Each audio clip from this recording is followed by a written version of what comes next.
All right, welcome back to Las Vegas, Nevada. Alongside Tyler Fulgham, I'm Joe Fortenbaugh. This is your Thursday installment of Bet. Tim Legler on whether or not the Lakers are cooked. He's coming up in just a few moments. NBA playoff pick'em, scorching hot like that temperature outside. Let's see if we can keep it going. And sucker bets, since it is Thursday.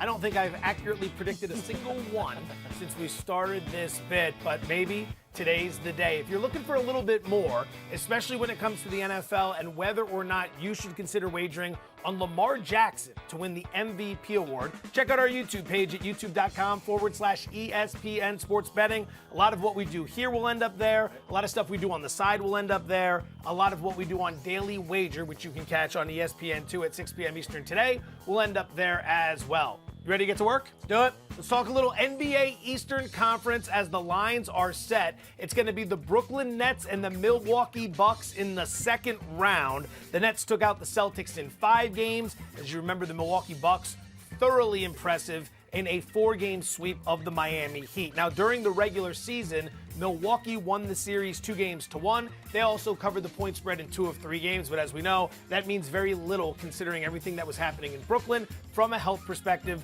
throughout the course of the regular season. All 3 of those games were decided by 6 or fewer points. So we have a series price, Brooklyn minus 210, Milwaukee plus 180.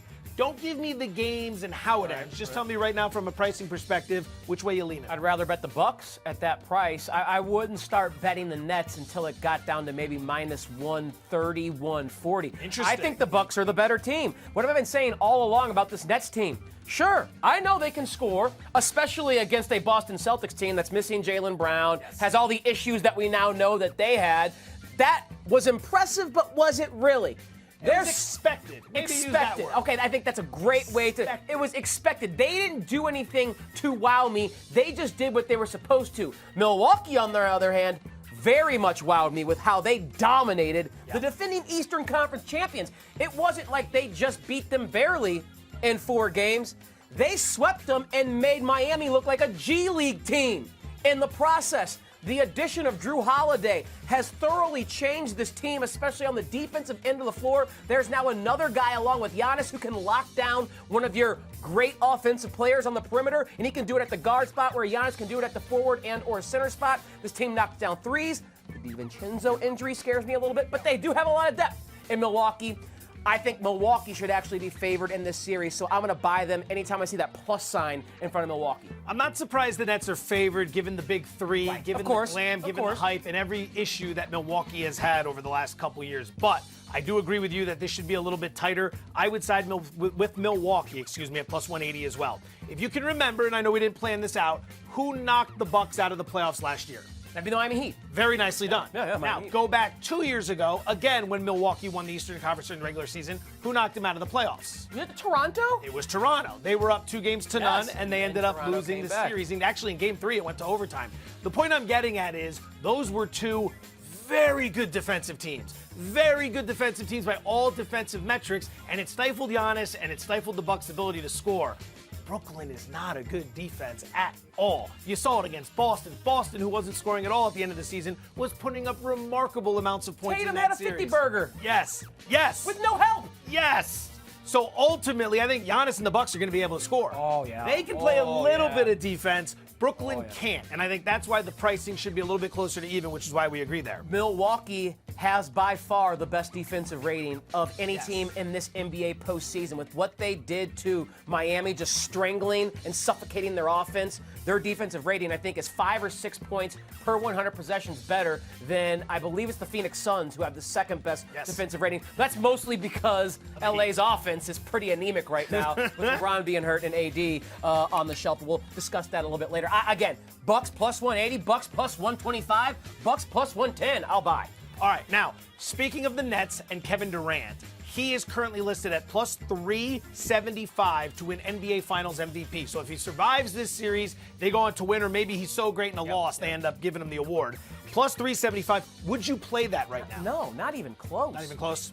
First of all, he's pretty good. He's very, very good, and pretty much any time his team wins, he has won the MVP. Yes. He came in and stole some MVPs from Steph Curry after Golden State. But let's look at his specific team if the Nets win.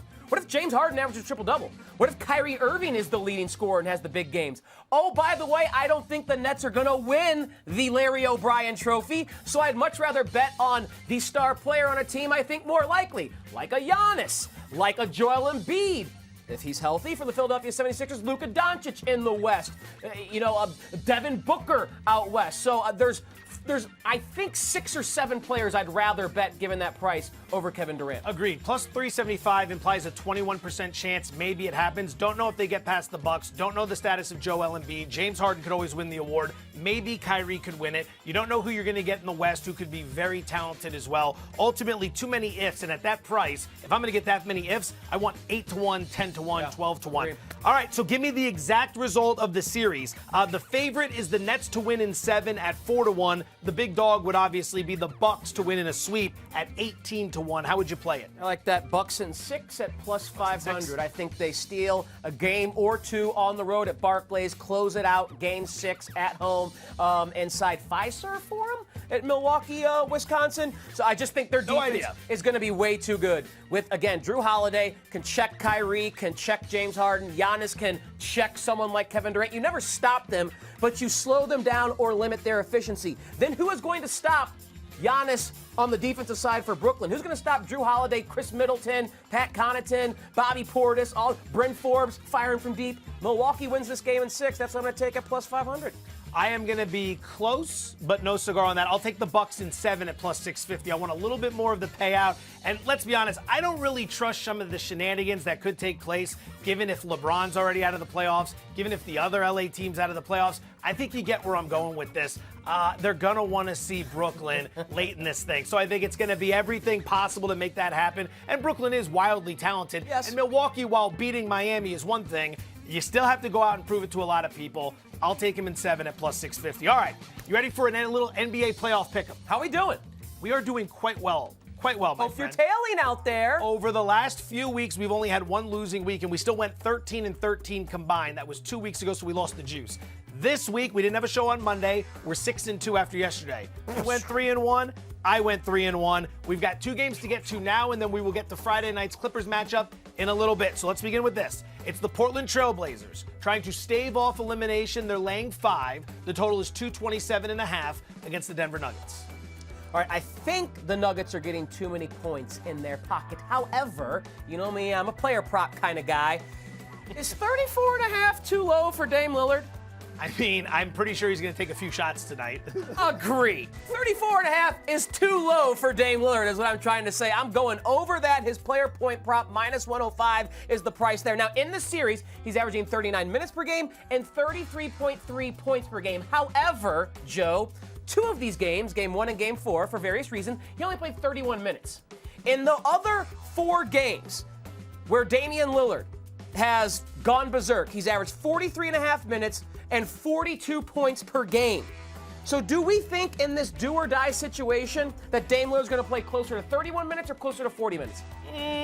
40 minutes, do or die. Closer to 40. I think maybe if you're Portland, you'd want him out there. You're going to want him out there. You're going to run him out there. So I see a scenario where he's playing 40, 42 minutes, taking 25 field goal attempts, 14 of them being from 3, getting to the line 8 or 9 times. I think Denver wins the game, but I think Dame time will be activated regardless of the outcome. We saw him score 55 and they lost in the previous game. So over 34.5, massive number, Curry and level, but Dame's that good. What would be the price for you to say you weren't going to play this prop? How high would it have to be? It'd have to be like minus 150 or minus... No, I mean in terms of the points. Oh. Like 40?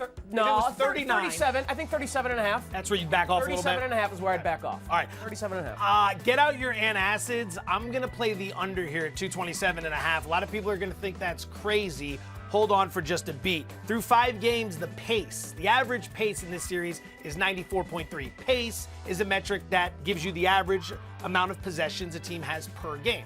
More possessions leads to more shots leads to more scoring. The higher the pace, the more scoring you should have. 94.3 is 2 points below the New York Knicks, who ranked dead last in the NBA in pace this season at 96. Can you believe that? 96.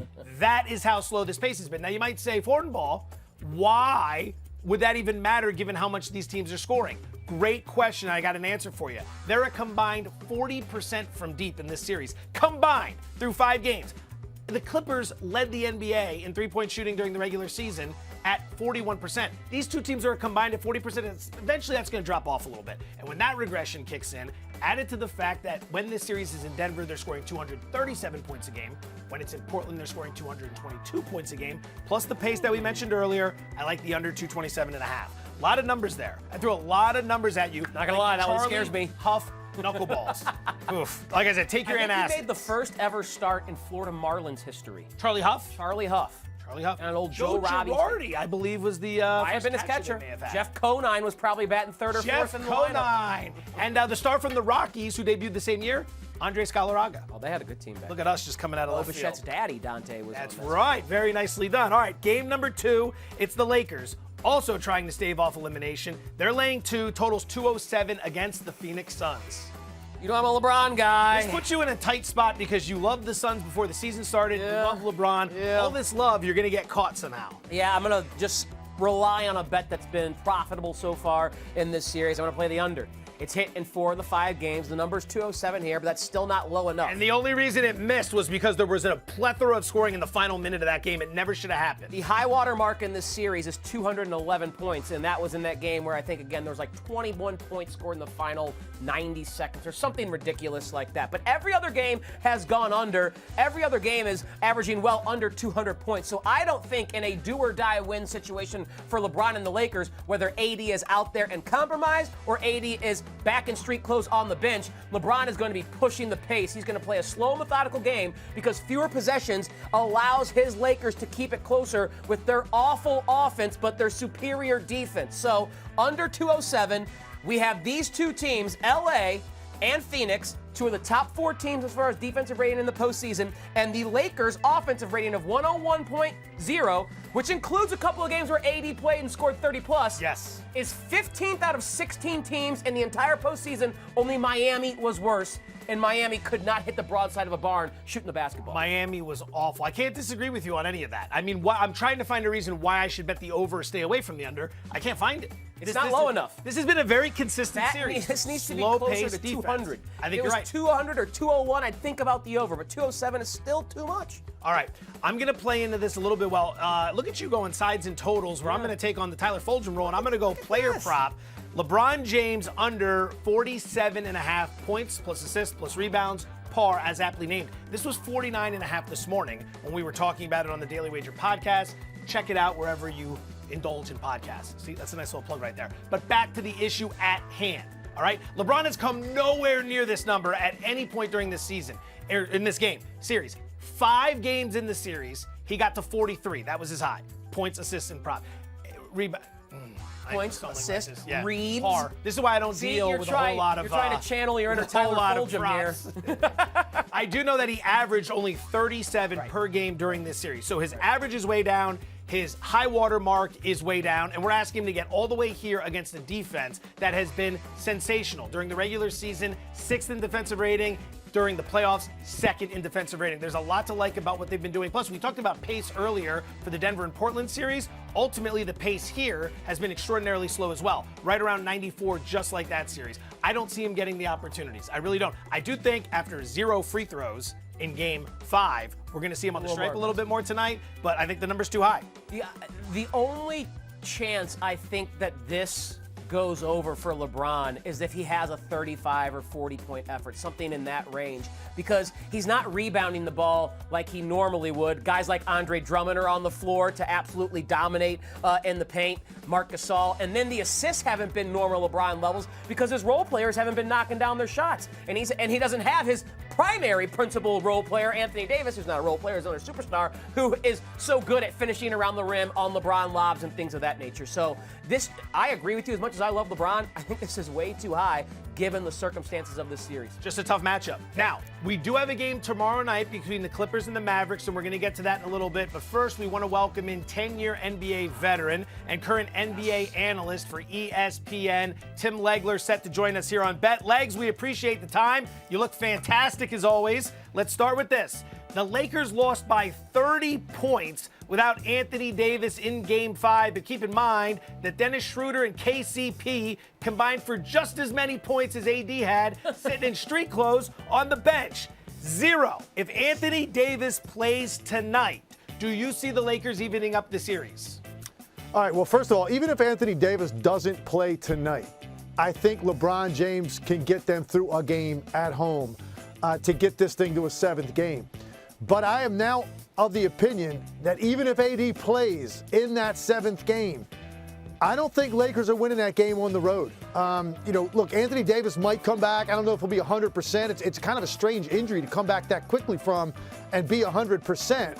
But even if he's limited and can go out there and be somewhat of the same Anthony Davis that we've seen in the past, I still don't think that's enough to get past a Phoenix Suns team that earned the 2 seed for a reason. This is a really good team, and they can be really good defensively when they need to. You see how good they are at home. They're very confident against this team. So I think LeBron James' greatness at home can get a game. But then regardless who's out there, I really do like the Suns now to win this series.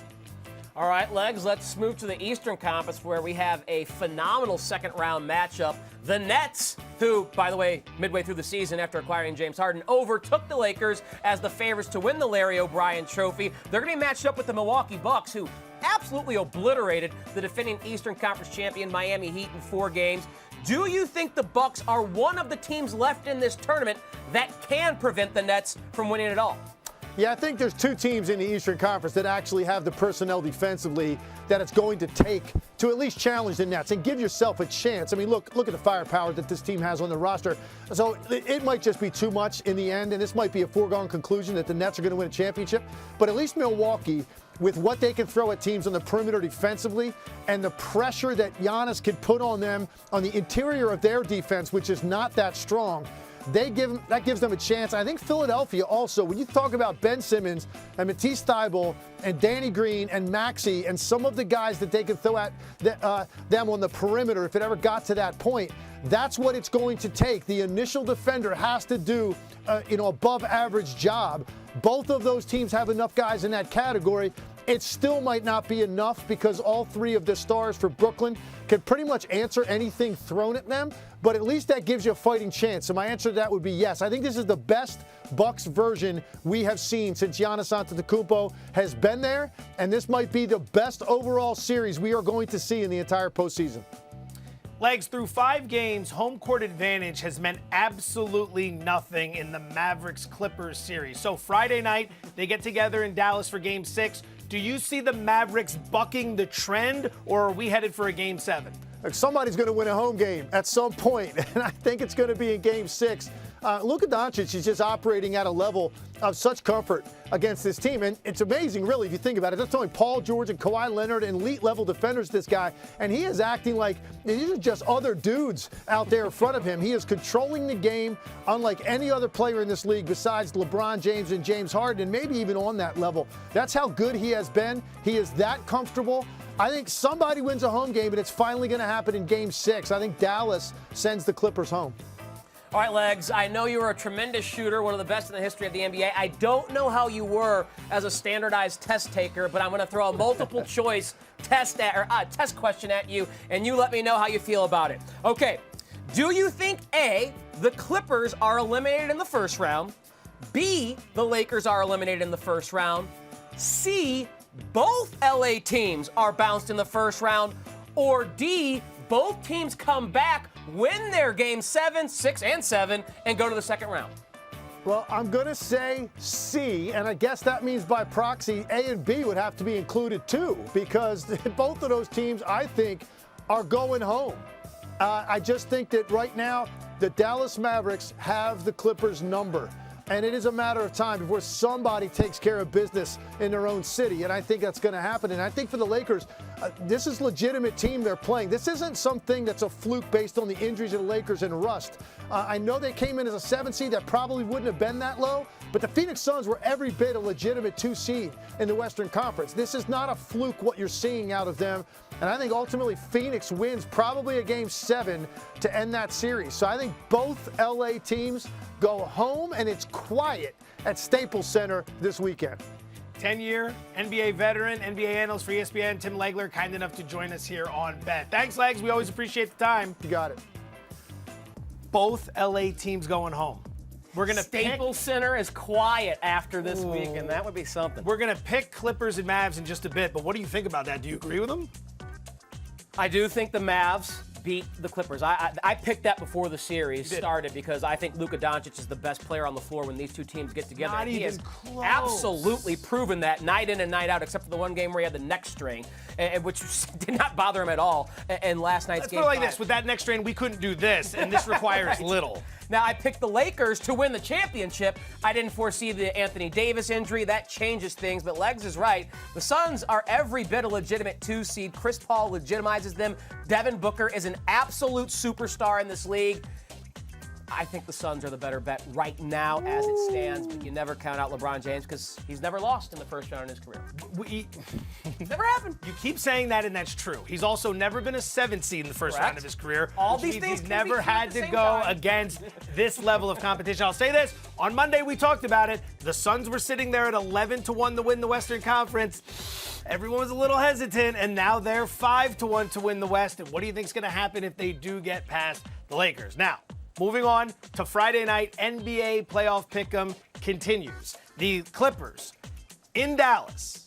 Home team hasn't won a single game in this series. LA's laying 2.5, totals 216.5. You're going to play something here. Last show of the week, what would you play? Again, I think the wrong team is the favorite here. I would take the 2.5 in my pocket with the Mavericks. However, I got a player prop going back to me being me here. Luka Doncic, as you heard Tim Legwood say, has not been phased whatsoever last year in the postseason and this year in the postseason by Paul George and Kawhi Leonard, 2 of the elite perimeter defenders in the NBA. This dude is cool hand Luka, no doubt. Luka to Don, 29.5 points is way too low. Joe, he has gone over 30 points in 4 of the 5 games played this series. The only one he didn't was the neck strain. Did the neck look like it was bothering him last night? He'll be even further removed from that injury when they play each other again tomorrow. He averaged 31 against them last year. He's averaging 35 against them this year. This is too low. Hammer the over. Another 30 burger is coming for Luka, and the Mavs move on. All right, I like it. I hope it works out for you because I am going to play the Mavericks plus 2.5 in this situation. Go back through the series. The Mavs have lost 2 games. What happened in those games? What were the reasons? Well, number 1, Luka Doncic got hurt. And number 2, the Mavericks were victims of what was predictable in terms of a shooting regression. They were shooting 50% from deep through the first couple games of the series. It wasn't going to maintain, and eventually the bottom fell out, and the poor shooting combined with the injury led to a couple of losses. Do we see either of those issues creeping up in Game 6? I do not see that happening. Number 1, Luka looks healthy. He dropped 42 on Wednesday night, so I think we're good there. When it comes to the shooting regression, what did we see in Game 5? Dallas shot 41% from the floor, which is below their average. They shot about 39% from the floor from deep, which is a little bit above their average. So ultimately, right around the number, I don't see any positive regression or negative regression. And remember one other thing, all right? This is going to be the 6th game in this series. The Clippers, despite not looking like the better team in the series for the totality of it, are going to be the favorite in 6 straight games. Does that make any sense to you given what we saw last year, what we've seen this year, and what we've seen in the playoffs? Nope. I think you're right. I think this should be a pick'em or Dallas -1, value in the 2.5. I will play the Mavericks. Final show of the week, which means it's time for the good word. Here comes a statement followed by the first word that pops into your mind. Write it down on your technology. Try not to break it or you will be held fiscally responsible, and then we will move on. You ready? Ready? All right. The good word number 1. LeBron James is plus 375 to record a triple-double against the Suns on Thursday. Like LeBron likes to do, pass. 375 is not juicy enough.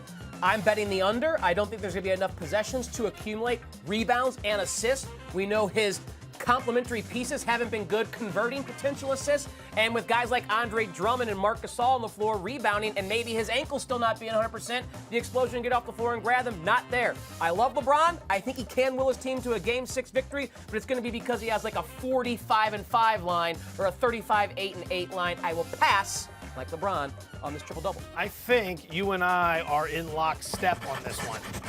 No, it's not going to be the same word, but it's going to be pace. Pace is the biggest problem for LeBron James trying to get to a triple-double, which is why I ultimately will pass like you did. So let's see. Has not recorded 10 assists in any of the 5 games in this series. A bit alarming. Has reached 10 rebounds in just 2 of 5 games this series. Translation, there aren't enough opportunities for LeBron James, like you said, to put the numbers up there. The pace in this series is an average of 94. As we mentioned earlier in the show, the Knicks ranked dead last in the NBA in pace during the regular season at 96. This series is averaging a pace of 94. They're not getting up and down the court fast enough. Therefore, there aren't enough shots, there aren't enough rebounds, there aren't enough assist opportunities. I'll say plus 375. I mean, It's not gotta juicy be enough. higher than that. Not juicy enough. All right, number 2. The Dallas Cowboys are plus 145 to miss the playoffs. That means you risk $100, and if they make the playoffs, miss the playoffs, you would win $145 in return. By the way, I believe Webster's dictionary allows you to spell canceled with one L or two L's. You can choose. Okay, Really? do you remember Jane Seymour and Dr. odd. Quinn, Medicine Woman? I do. That show was canceled after 6 seasons. Joe, if Dan Quinn, defensive coordinator, cannot fix that side of the ball, the Cowboys season will once again be canceled after just 17 games. That means no postseason. That means you cash this ticket. I don't know if Dan Quinn will fix what ails this team. His defense wasn't that good in Atlanta when he was there. It got better when Raheem Morris took over as the interim head coach, and his defense was never really up to the level that we saw in Seattle when he had the Legion of Boom under Pete Carroll. So I say canceled is the word, because you might be able to cash this plus 145 with Dallas. I don't think they're winning that division. I have the Washington football team as the best in that squad. I like it. Let's clear Didn't that think you'd get a Jane because Seymour into the show. I did not think Dr. Quinn, Medicine Woman, was coming into the show today.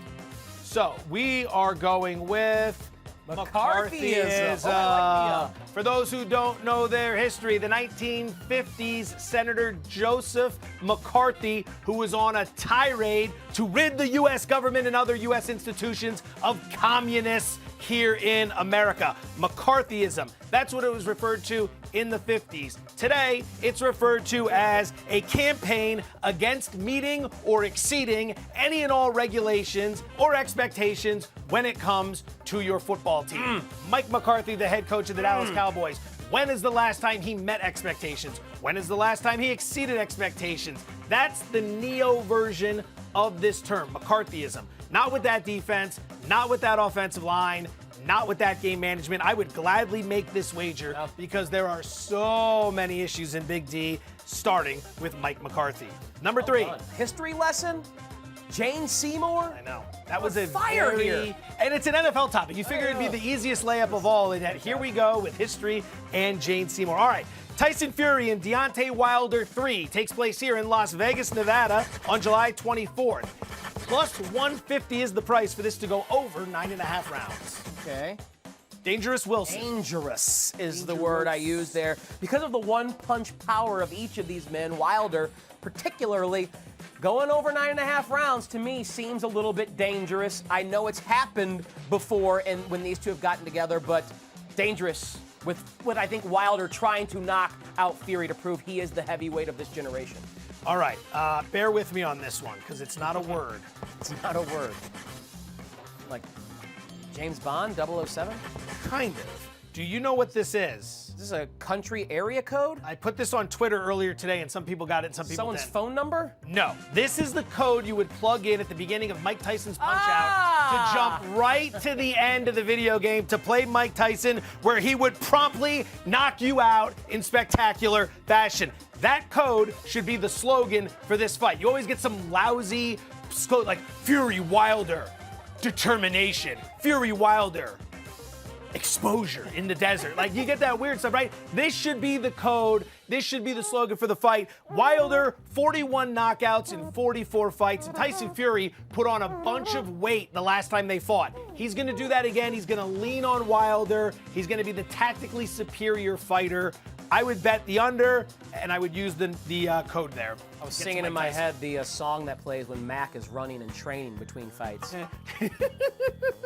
Sucker bet. Final segment of the week where we try to talk you out of making a sucker bet. What do you got? Why are the Los Angeles Angels of Anaheim minus 157 favorites against the Seattle Mariners? Griffin Canning's on the mound. He's not good. It's not Shohei Ohtani. They have a minus 42 run differential, and they're 2 games behind Seattle in the AL West. This, to me, is a sucker bet. The Angels aren't that good. You and I both like Seattle yesterday. They got squadoosed 6-0 against the A's. We'll shake that one off. Who cares? Who cares? Shake it off. The Colorado Avalanche are -115 favorites against the Vegas Golden Knights on Friday. Don't fall for that trap. They're up 2-0. They look fantastic. Everyone's going to say, oh, this is such a cheap price. It's so fantastic. Look at the power plays. Colorado, 12 power play opportunities in the series. Vegas with only 5. It's going to balance itself out. Tyler Fulgham, Joe Fortenbaugh. It's Bet. Have a great weekend.